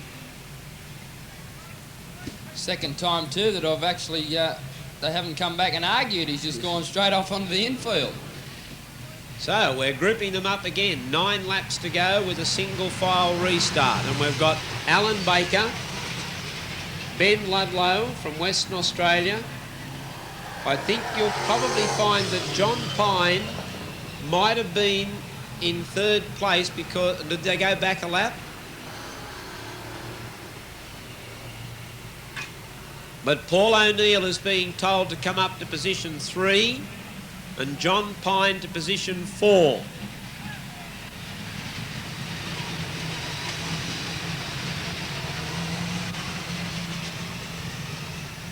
So in goes Paul O'Neill to 3, John Pine back to 4.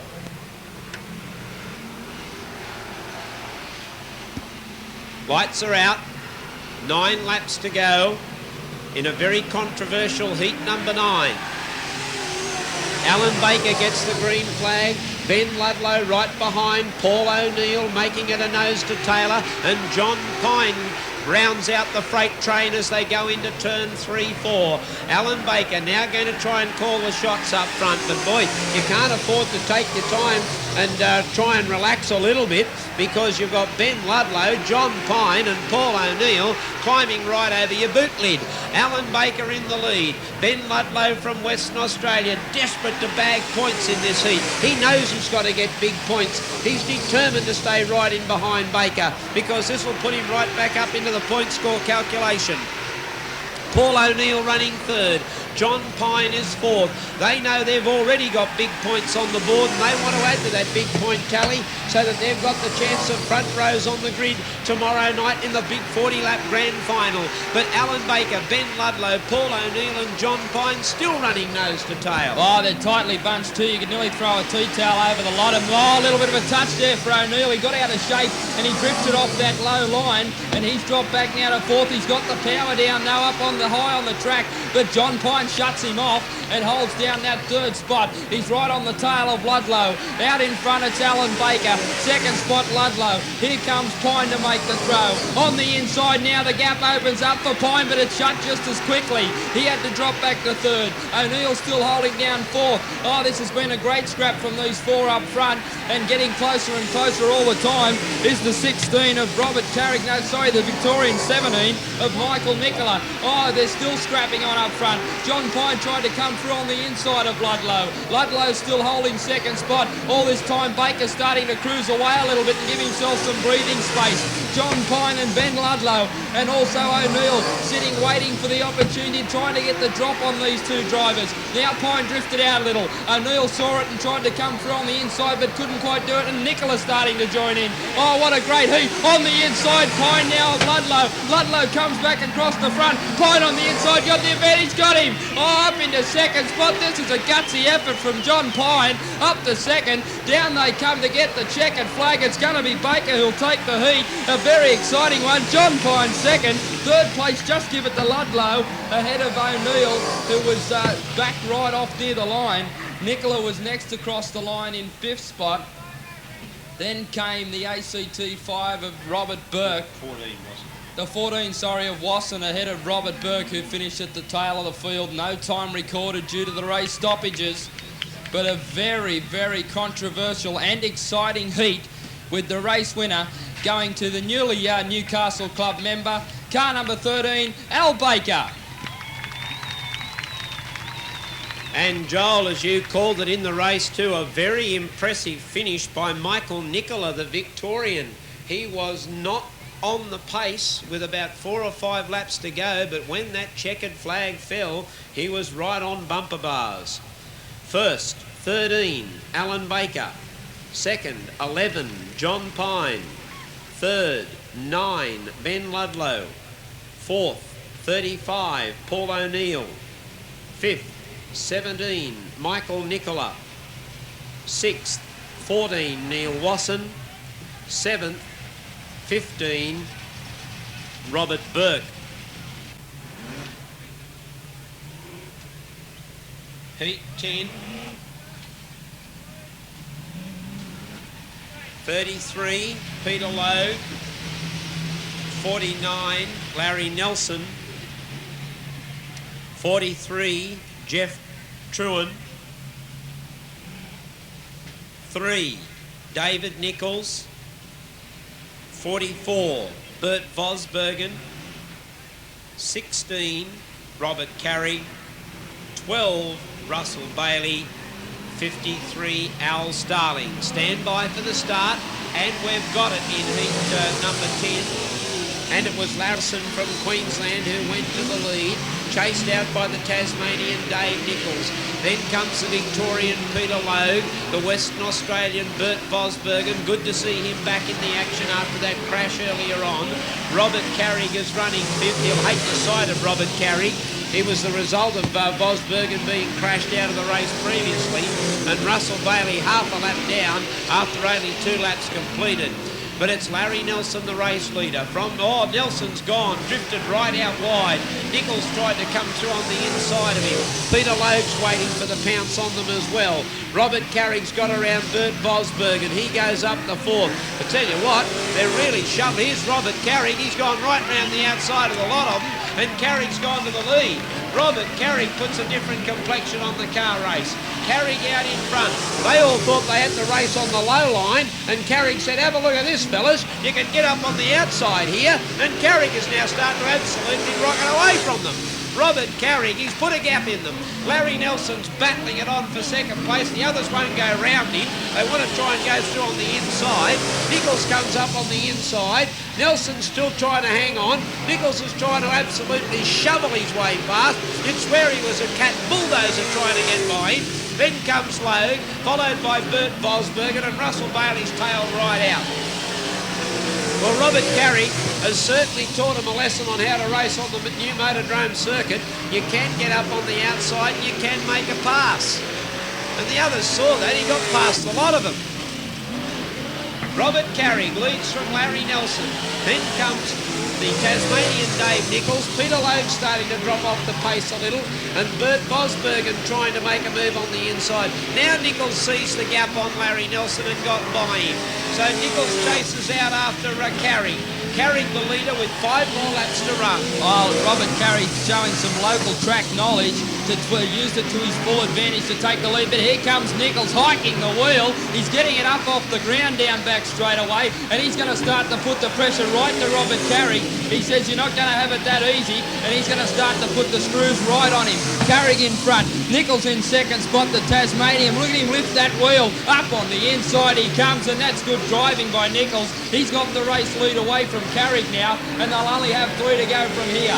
Nichols leads, Carrick in second spot. Then comes the 49 of Nelson back in third placing. Then behind him, trying to give chase, up on the inside, Bert Vosbergen tried to dive through and grab him, but just couldn't quite get the inside pass. 2 laps left to go, and Nichols is cleared out from the rest of the pack. Carrick in second spot. Then comes Nelson, followed by Logan, the 33 car, up in the 4th place, and Vosbergen goes around the slower car, Bailey, and he's in 5th spot. But streaking right away now, Nichols. He's got this race sewn up this heat. Second place is Carrick. It's still a scrap for the miners. It's anyone's go. Third place is Nelson. Then comes the 6 of Logue, followed by Vosbergen trying to get up on the inside, but out of the turn. And this has been a good drive by Nichols. He'll take the checkered flag and the heat win. The Tasmanian takes it out ahead of Carrick in the 16. The 49 of Nelson was next. The 33 of Logue ahead of Vosbergen next in 5th placing. And Bailey will finish in 6th place. No time recorded. And the race win has gone to car number 3 of David Nichols, the Tasmanian. He took a while to settle in, but once he did, he really ran away with the heat. Yeah, did he ever, Joel? There's no doubt about that. And Dave Nichols scores the win, 3. Dave Nichols, 16. Robert Carrick second. Third, 49, Larry Nelson. 4th, 33, Peter Logue. 5th, 44, Bert Vosbergen. 6th, 12, Russell Bailey. So the cars starting to group up for Heat 11, second last chance to score points tonight.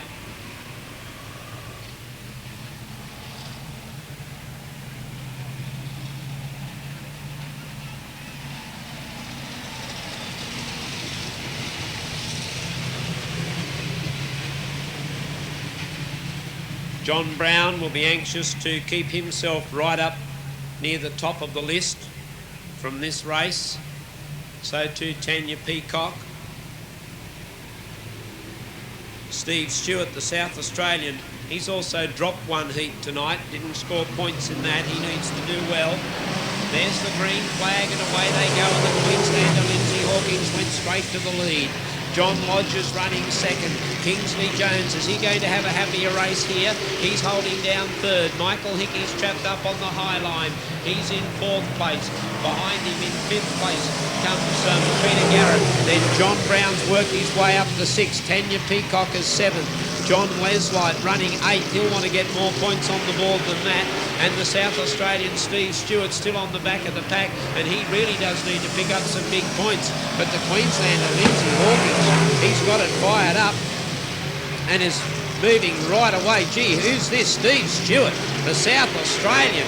He charged through on the inside of John Leslight and Tanya Peacock. Now he's had a clip with the concrete wall, comes away from it, and John Leslight and Tanya Peacock got straight by him again. But it's all Lindsay Hawkins. The Queenslanders thanking John Lodge for holding up the rest of the field. Lodge goes into the concrete wall when he saw Kingsley Jones come through on the inside, and I thought Kingsley Jones had made a pretty fair pass.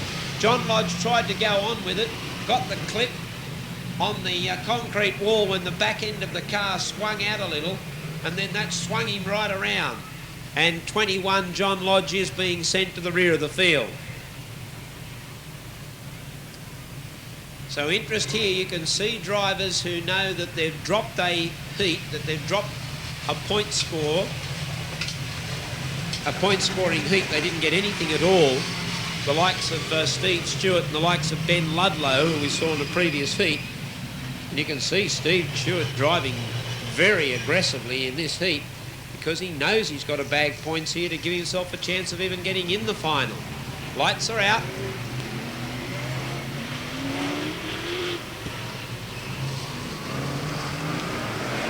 And the green comes on, and again the Queensland champ Lindsay Hawkins just races away. The Western Australian Kingsley Jones. It's good to see him having a happier heat. The South Australian Steve Stewart is on the edge of the racetrack and he's stuck there. John Brown made a pole and had an accident down here. Giles picked up the fact that Tanya Peacock has had the front end of her car scraped off. Well, that was a bit of an incident, Ross, involving Peter Garrett and also Michael Hickey. They were all boxing it on in the turn when all of a sudden Tanya's car took a right-hand turn sharply and connected with Hickey, who was high on the track and climbed over the front, and as you can see, as a result, has torn that front right-hand section, just peeled it away. So the lights are out. Coming into main straight away. They are racing. 9 more laps to go with the Queensland champ Lindsay Hawkins leading the Western Australian Rookie of the Year Kingsley Jones. Then the Newcastle Test Team driver John Brown getting out of the pack and starting to put the pressure on the Western Australian. This will be a good struggle. The struggle between the rookie Kingsley Jones and the very experienced Newcastle driver John Brown. In fact, there's the experience coming out. John Brown goes through to second. Kingsley Jones tucks back down on the racetrack. He doesn't want to allow John Leslight to sneak through and grab another placing.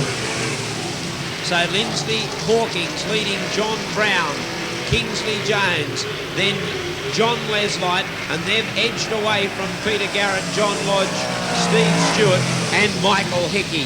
And Leslight now making the challenge for third spot. He tries to come up on the inside of Jones, but he was shut off for room there. He ran out of track and had to tuck in behind. That's where the battle is. Leslight trying to get up on the inside of Jones. Jones tends to drift a little bit, and Leslight's noticing this and trying to get up on the inside to make a pass. Into the turn they go. On the inside, Leslight. On the outside, Jones. Oh, they're racing side by side. Leslight now keeps the foot down to try and gain the advantage. They rub shoulders. A little bit of bumping, a little bit of pushing and shoving. Oh, Jones came across the front. Well, it's come to a head. We'll see if it's play on. And it is, I think. Yes, it's play on the call. So Leslight now moves up to third. And Jones, what a very unhappy night he's having. He finds himself on the infield to watch the rest of this one. Up the front of the race. Hawkins, though, he's starting to clear out. John Brown's trying to reel him in. The local driver, Brownie, is very talented. Steps from the modified rod ranks into the super sedan ranks and does it with ease. He's in second spot. He'll be happy with the way he's performed tonight so far. Leslight back in third spot, the Lismore driver. Then we've got Stewart, the South Australian. He's clawed his way back up to the fourth spot to try and put some points on the board. Behind him, Lodge, Garrett, and tailed off is Hickey, but there's only one more lap to go, and that's for the race leader, Lindsay Hawkins. He's done it quite easily, the Queensland champ, in this one. Half a lap left to run. John Brown's given chase to his credit, but just couldn't quite reel him in.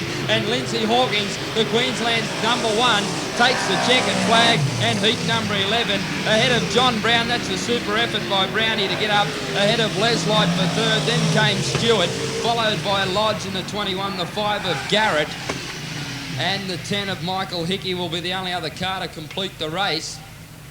No time recorded due to the race stoppages. And this will wrap it all up. Heat 12. And in this heat we are scheduled to see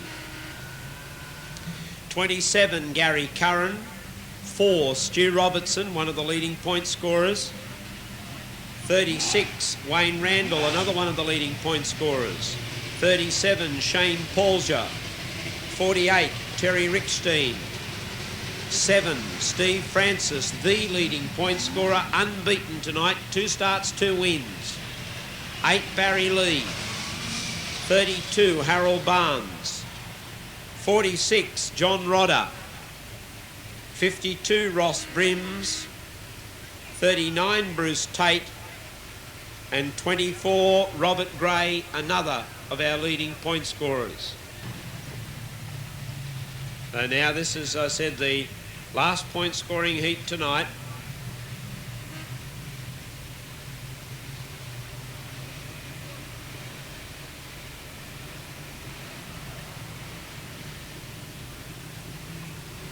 Now Wayne Randall having some troubles in the Mazda.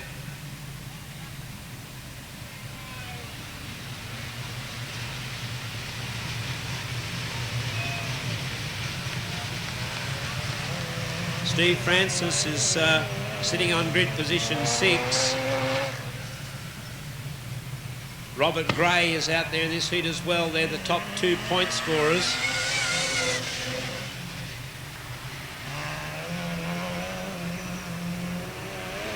The lights out.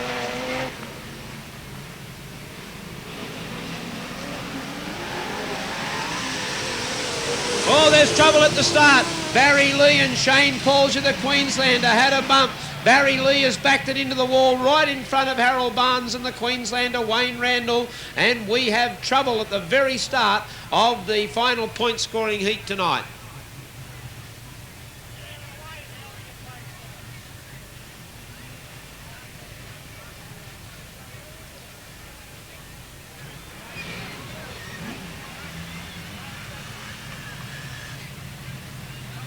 So we'll have to get them regrouped.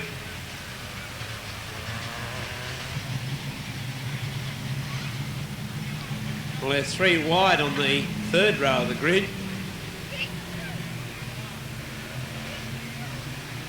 Robert Gray wants in.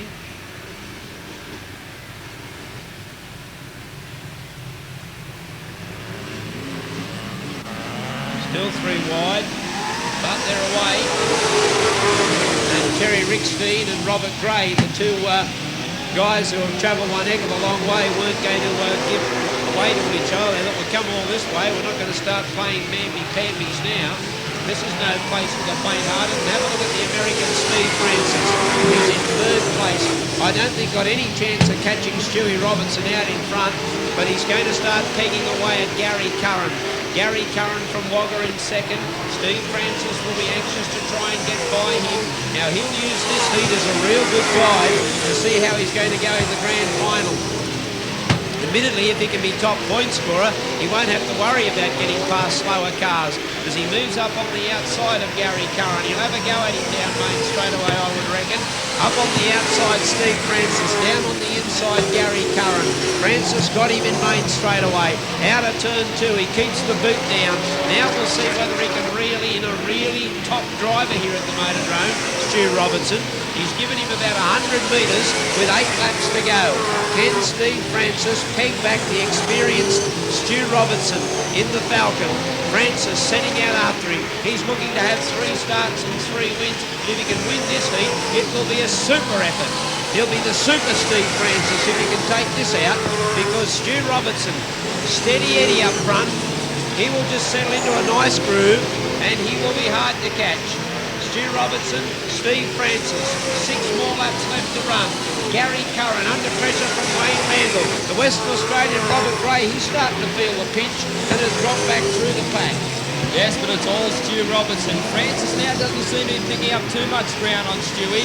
He's still got the race lead. Francis is in 2nd spot.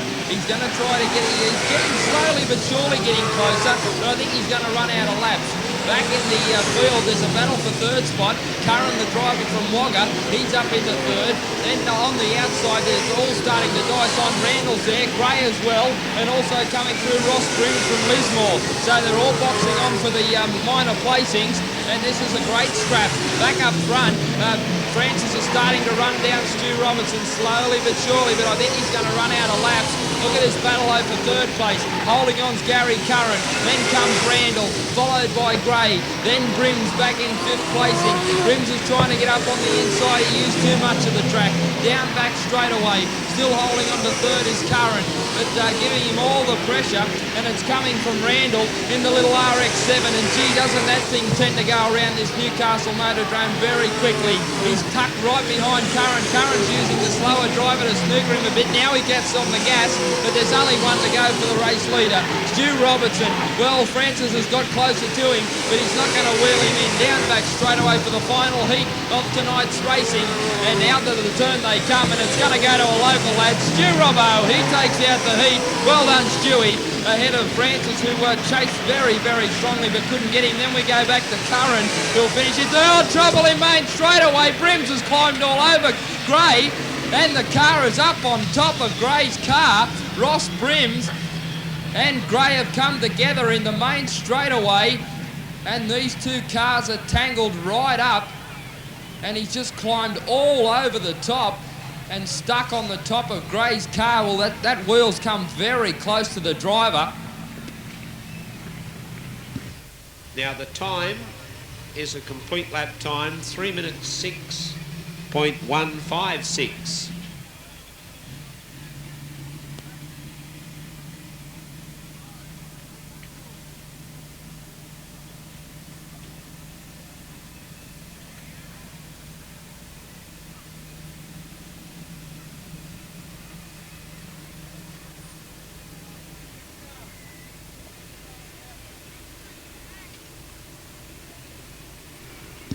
Well, Joel, that's going to be a very, very costly situation, I would think, for Robert Gray. I mean, you were calling the action as they came out of that corner, and as I said, Robert Gray holding down 5th place at that time.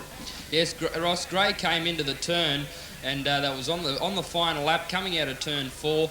He just got a little bit of a touch with Ross Brims. The car turned sideways and climbed right up to the front of Robert Gray's car, and just got entangled with it, and they both became stuck together right in front of us here in main straightaway.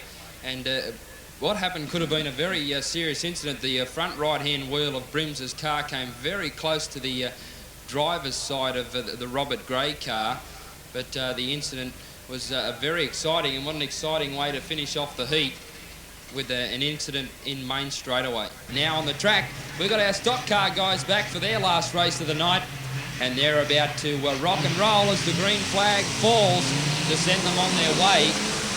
And the Motley crew, they head down main straightaway and start to bend a little bit of metal as they go into turn 1. And Tank Johnson up the front of the race. I don't know how long Tank will last. I think Clarkey will try to hook onto the back of him coming into the turn and give him the old heave-ho. But, Clarkey's been given the heave-ho. Oh, right across over he goes, up onto the fence. The Clark brothers involved in an incident, and the car on the lid, the 78 car, I think it's Andrew Clark, he copped the backwash of that. And it's the 79 on the lid. And an incident in main straightaway sees the stock cars, Andrew Clark, go up and over in main straightaway. The ambulance service right on the spot, and he's out of the car. Andrew's out and he's okay. But the guys start to settle themselves up, and they get the green flag, and once again they're on their way in our final event, except for Warwick Smith in the 64. He's having a little bit of trouble finding the gears. Now he gets it going, and he's got a lot of catching up to do. But up the front of the race, Steve Ralston has grabbed the lead, and he leads coming down for the first time. A little bit bumpy coming out of turn 3-4, but it's Steve Ralston. He got the race action. Jamie Ralston got sideways. Oh, and Michael T cleaned him up, but he managed to hang on to it. A good piece of driving by Jamie Ralston. I thought he was going for all money. Now Johnson tries to get the spin on Michael T, but he couldn't quite hook onto him. Jamie Ralston comes through on the inside, and now he's got his sights set out after Michael T to see whether he can hook onto the back. No race action. There's Ken Davies trying to get the spin on Hutcho, but he just can't quite put him round as they go past. It looks like a bit of a race at the moment. There's no one in position to put the old heave-ho. Jamie Ralston trying a little bit too hard back in 3rd spot, starting to fishtail a bit as he came down back straight. Tank Johnson back in 4th spot, and no real action from the guys. Steve Ralston starting to run away with the race, and he'll only have 2 to go from here. Michael T in 2nd spot, bouncing out of the turn. Oh, he's gone straight into the wall. Well, he wanted to get home early, but that's the wrong way to go, Michael. The front tyre now flat, so he'll have trouble handling that. Someone unloading quickly. Up onto the infield goes Tank. But our race leader now comes to pass Warwick Smith, and he'll only have one to go. That's Steve Ralston. Jamie Ralston in second spot. Daylight in third. Tank Johnson. Whoa, look out, Tank. He nearly went up and over. But he managed to hang on to it and get it back down on the track.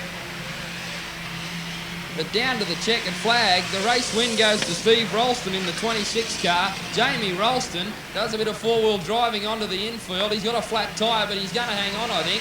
Back onto the track, flat tyre and all. He takes second spot. Oh, and nearly got cleaned up for his troubles. Ahead of Hutchinson in the 40 and Tank Johnson in car 51 will round them off. 2 minutes exactly, 0.508. 2 minutes exactly, 0.508.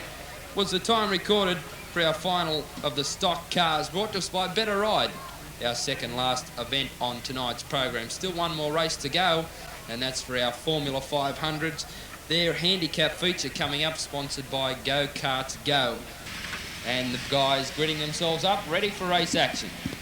Okay, keep an eye on Brad Cameron and Chris Alcorn, the two little Formula 500s on the back of the grid.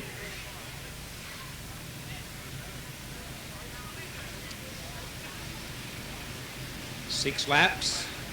They've been right on the pace tonight, these two guys.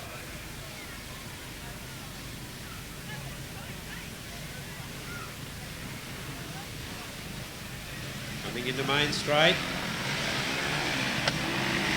Getting away very quickly from the second row of the grid was Glenn Gilson. He took full advantage of a great start, raced to the lead, and he's going to cop a caution flag because the steward has said, I saw you try and sneak a couple of places, so I'll just give you a caution. I tell you what, there's no caution to Brad Cameron. Wooshka, 1 lap. He's shot to the lead, and the slider, the Black Knight. Brad Cameron racing away with it. I'd say he's gunning for a 6-lap record here. Joel will take a look at our statistics and see where they stand, but I'd reckon that's what Brad Cameron's looking for. Looking for a 6-lap record in the Motordrome. I'll tell you what, he'll get it and he'll get it easily. I'll bet you Coca-Cola on this one. Glenn Gilson's in second place. Lloyd Thorley's out of the pack. He's up to third. Then Michael Baxter is fourth, and Chris Alcorn, who was mixing it up with Brad Cameron earlier on tonight, is back in fifth place and doing it hard. There's Lloyd Thorley getting through on the inside of Glenn Gilson. Chris Alcorn and Michael Baxter went with him, but only 2 laps to go for the flyer, Brad Cameron. He is really mobile. Lloyd Thorley's almost half a lap behind. That's how quickly Brad Cameron is going. Oh, this is a sensational performance. 1 more lap to go. If this is not a 6-lap record, then I'll tell you what, I might even shout you 2 Coca-Colas. Lloyd Thorley's running second, Chris Alcorn's third, then Michael Baxter. But coming into main straight away, what a sensational victory. The checkered flag drops, and it's a great win to Brad Cameron. Now, second place will go to Chris Alcorn, third place to Lloyd Thorley, fourth is Michael Baxter, and then comes Knott in the 93. The rest of them, it's David Baxter in the 31, then Knott, and then Brian Phillips on the tail of the field.